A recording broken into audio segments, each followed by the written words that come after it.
Well, as the civil fraud trial against former President Donald Trump continues into its second month, his children are expected to take the witness stand.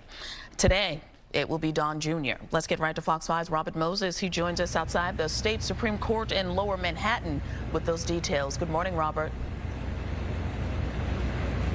Tashani, good morning to you. Yes, lots of attention will be paid to this case over the next week because of the witnesses on the stand. Those witnesses include not just the former president himself, but 3 of his adult children as well.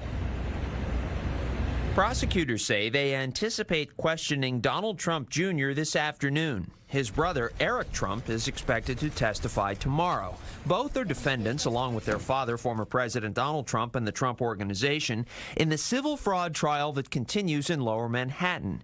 Prosecutors plan to question the former president himself on Monday. Ivanka Trump, who is not a defendant, is scheduled to testify 1 week from today, which will conclude the prosecution's case. She tried to avoid testifying, but Judge Arthur Engoron ruled she must appear.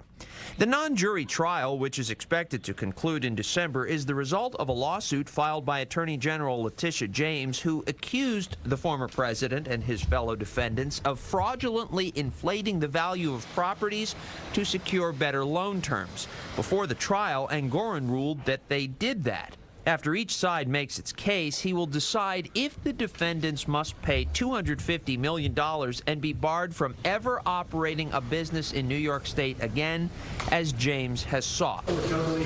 Engoron fined the former president a total of $15,000 for violating a gag order after he criticized the judge's law clerk on social media. Last week, the judge called the former president to the stand to testify about that. Afterwards, Engoron labeled his testimony hollow and untrue.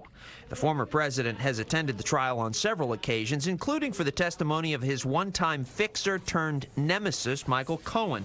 After Cohen testified, one of the former president's attorneys asked that the case be ended. This case should be ended immediately, and it should have never started. Engoron disagreed. He said, "There is enough evidence in this case to fill this courtroom."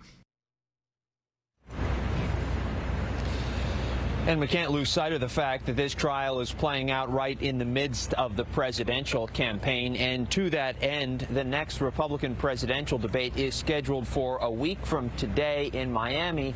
The former president plans to skip that debate. He instead will be holding a rally about half an hour away. Tashani, back to you. All right, Robert, thank you for that report.